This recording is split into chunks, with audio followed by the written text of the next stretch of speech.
Welcome to the deep dive. Okay, let's unpack this. We're embarking on a really extraordinary journey today, a narrative that spans billions of years. Just imagine starting with the very first sort of spark of life on Earth and then ending up with the advanced thinking machines we're building right now. It's a huge story, obviously. But our mission for you listening is to uncover these, well, surprising evolutionary parallels between biological life and artificial intelligence. We want to reveal the fundamental shifts in intelligence itself and, what all these insights might mean for our shared future. Our guide for this exploration is Amit Joshi's Artificial Intelligence and Human Evolution. It's a book that really offers a comprehensive look into the historical and future intersection of human and machine intelligence. What I found particularly striking is its ambition, how it connects the dots from the most basic definitions of life all the way to today's most complex AI models. Yeah, it's a really compelling approach because it emphasizes that we're not just, tracking tech advancements. We're also seeing how our very understanding of intelligence and even what life is has kind of continuously evolved right alongside these developments that keeps reshaping our perspective. Right. So, to really get where we're headed with AI, we first have to ground ourselves in the origins, back to the beginning, life itself. I mean, we all think we know what's alive: dogs, birds, trees, us. But where do you draw the actual line? Is a growing crystal alive? A river? It's actually more complex. That's a great place to start. The source tackles this by outlining 6 key parameters for life. Think of it like a Venn diagram where true life needs all 6. So you have growth, energy transformation, reproduction, signaling, self-sustenance. But the author really highlights one ultimate differentiator: biological processes. These are the, intricate cell-level things that keep an organism going. Yeah. Even our planet, Earth, with all its dynamic systems, doesn't have that cellular structure or those specific processes. So it doesn't quite meet the criteria for life in this biological sense. Okay, that makes sense. Biological processes is the key. So, with that clear, the next obvious question is, how did life actually start? The source mentions a couple of main theories. One is extraterrestrial origin. Maybe life came from space, thinking about extremophiles like Dinococcus radiodurans that can survive up there. And the other, maybe more accepted view, is that it started right here on Earth. Yeah, the more favored theory, the one that kind of fits the early Earth story better, is the primordial soup idea, specifically the RNA world hypothesis. Try to picture Earth maybe 4.3 billion years ago. You've got a new crust forming, temperatures are moderating, there's liquid water, lots of organic compounds floating around. And experiments, like those by Thomas Carell, have shown pretty convincingly how the basic building blocks of RNA, adenine, guanine, cytosine, uracil could have just formed spontaneously in those conditions. And these early RNA molecules could actually do a lot, signal, reproduce, even grow in a sense. They were like the very first self-replicating things. Wow. So, from these basic RNA bits, how do we get to, well, us and everything else? That's where Darwin comes in, right?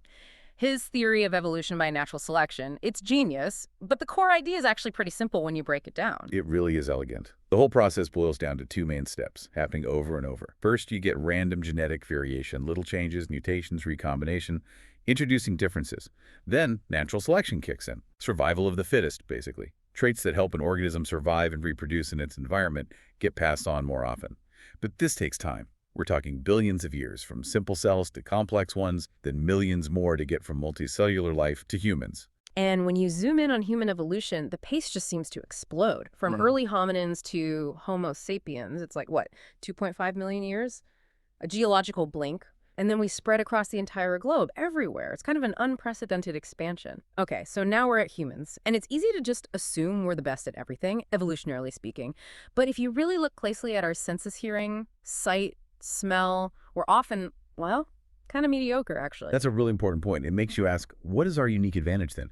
Take hearing. Dogs hear up to 60 kilohertz. Bats use ultrasound up to 200 kilohertz. We don't come close. Eagles, their vision is something like 8 times sharper than ours, and smell.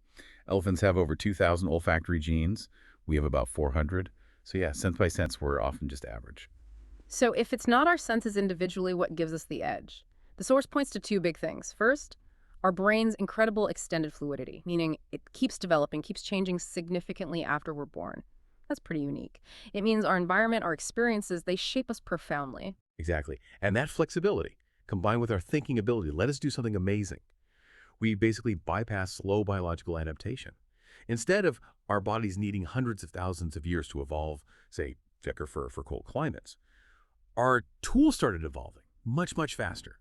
The book uses this great little story. Imagine an early human, Maya, accidentally discovering that sharpening a stick makes it a better weapon. But the key thing wasn't just the discovery. It was that this knowledge was learned, shared, passed down. Not through genes, but through culture. That's a huge shift. Our technology started evolving, not just our biology. And that really separates us. I mean, you see animals using tools, right? Birds with twigs, octopuses opening clams with rocks. But they usually just use things they find as is. There isn't that consistent step-by-step improvement or that passing down of how to make better tools generation after generation. That seems uniquely human. Okay, this brings us neatly to machines. Think about early inventions, the Shadu for lifting water, inclined planes, pulleys, even things like the astrolabe for navigation. They definitely gave us superhuman abilities, right? More strength, better perception, but they were fundamentally, well, dumb. Hmm, Like a windmill, if a stone jams the gears, it just stops. It needs a person to fix it. you nailed it. Those early machines, brilliant as they were completely deterministic, predictable. They did exactly what they were built to do and nothing else. No adapting to unexpected problems. Their function was totally fixed. So they were just brute force, essentially. How did machines start to get, well, a little smarter, moving beyond just doing a set task? This is where that idea of feedback comes in, isn't it? Right. Absolutely. Feedback loops were a massive step forward. The classic example is James Watt's centrifugal governor for steam engines, late 1700s. It was this clever gadget that automatically controlled the engine's speed. If it went too fast, the governor would reduce the steam. Too slow, it increased it. All automatic. Now, Leonardo da Vinci had sketched something similar for a water wheel way earlier, but Watt's governor was the practical, game-changing implementation. But even these, they were still reacting based on predefined rules. They weren't learning or making independent choices. That's a key difference. A feedback loop maintains stability, but what makes humans, or any truly intelligent being, superior to even that? It must be learning. Precisely. The source lays out this six-step learning process. It works for us and increasingly for AI too. 1, you generate an action. 2, you sense the result, the response from the environment. 3, you classify that response good, bad, neutral. 4, you remember the whole sequence. 5, you use the difference between what you wanted and what happened to improve next time. 6, repeat. It's way more dynamic than a fixed feedback loop.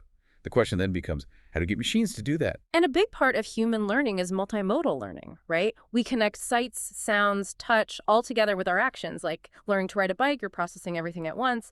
And there's this balance we strike too between exploration, trying new things like kids do, and exploitation using what we know effectively, like adults master a skill. Which leads us right into modern machine learning. We've seen this incredible progression from basic artificial neural networks to really complex deep neural networks. Things like CNNs, convolutional neural networks, great for images, and RNNs, recurrent neural networks, good for sequences like language.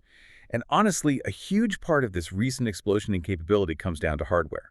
Powerful GPUs doing massive parallel processing made these complex models feasible. And then we get to what feels like the really big leap right now, generative models. This isn't just about AI predicting things based on data it's seen. This is about AI creating new stuff, new data, new images, new text. That feels different. It is different, and large language models, LLMs like ChatGPT, and image generators like DLE are prime examples. The source gives some great illustrations, like ChatGPT 3.5 could write a poem about WWII, okay. But ChatGPT 4.0, it generated verse with real symbolism, vivid imagery. Sounded like a literature student wrote it. Or think about that daily prompt. Elephant wearing Superman clothes, riding a bicycle along an ocean in rain. And bam, it creates a surprisingly realistic, imaginative picture from just text. These models can really converse like a human or draw things based on complex descriptions now. And the public reaction tells its own story. ChatGPT hitting 1 million users in under 5 days, 100 million in 2 months. That's unprecedented. It wasn't just a tech demo. It became this global phenomenon showing how accessible and, frankly, useful people found this AI capability almost immediately. Okay, so we have these incredibly powerful machines emerging, but let's get fundamental again. What's the basic difference between us and them? Down at the material level, it's carbon versus silicon, right? Or carbon-based life. Machines are silicon-based. Exactly. Silicon's unique semiconductor properties are why it's the foundation of all modern electronics, especially integrated chips, or ICs. These chips are made using incredibly precise techniques like photolithography, packing millions, now billions, of tiny transistors onto a small piece of silicon. Transistors are the basic computing units. And for decades, Moore's law basically held true. The number of transistors you could fit on a chip roughly doubled every 2 years. That drove the exponential growth in computing power. So the hardware is getting exponentially faster, incredible processing power. But is that the same as true intelligence? Where do humans still have an edge, maybe? That's the million-dollar question, isn't it? For now, humans still seem much better at extrapolation. That means dealing with truly novel situations, things completely outside our training data or past experience. Imagine a self-driving car encountering something bizarre on the road it's never seen. Current AI often struggles badly there. Or think about predicting stock prices when a completely new kind of global event happens, or classifying an animal that wasn't in its training images at all. AI is still brittle in those situations. Right. So AI is amazing at patterns it's seen, but struggles with true novelty. And this combination, AI's power plus its limitations, points to huge shifts in work and society.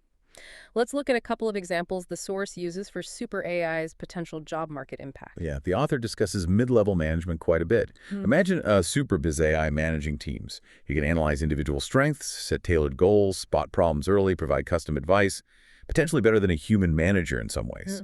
The source mentions a Gallup study finding that successful human managers often have contradictory traits.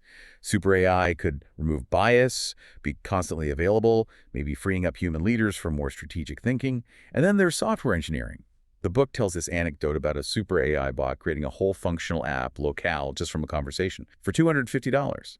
That really hits home how even highly skilled creative jobs might be automated or significantly changed. Whoa. Okay, so with that kind of power reshaping jobs and potentially management itself, the ethical questions become absolutely critical. What principles does the source argue we need to embed in super AI as it becomes, a global actor? It's a major focus. The author outlines several key principles. First, a global mindset. Super AI needs to understand or respect diverse cultures, be inclusive, promote equality. Then, fair and just attribution. It needs to be transparent about how it makes decisions, accountable, and actively designed to remove biases. Also crucial is being honest and trustworthy. Its outputs need to be accurate, truthful, avoiding those AI hallucinations we sometimes see. And then the really tough one, the value of life. The classic self-driving car problem. Swerve to avoid hitting kids but risk killing the passenger, or stay the course. These are profound ethical dilemmas. The source really stresses the need for global agreement and accountability on how we build and use this technology. Thinking about humanity again, it's kind of mind-blowing that we all share 99.9% of our DNA. Tiny genetic difference, yet look at the outcomes. Gandhi versus, history's worst criminals. The source argues this huge variation isn't mainly genes, it's powerfully down to environment and experience. Really makes you think about nature versus nurture. Absolutely. And building on that, the author calls writing a double-edged sword for humanity. On one hand, amazing. It lets us pass down knowledge, culture, innovation across generations, way beyond what genes can do. But the other edge, it also preserves old injustices, distorted histories, fueling conflicts that might otherwise fade. The source contrasts this with animals, who kind of forget conflicts faster. Our written record, our history, lets us progress, but also traps us in past grievances sometimes. That's a really interesting point about recorded history. And speaking of societal issues, let's talk about wealth distribution. Physical traits like height tend to fall on that nice bell curve, right? A Gaussian distribution. Most people are average, few are very tall or very short. But wealth, not like that at all. Not even close. The central limit theorem in statistics explains why many natural things cluster around an average, giving that bell curve.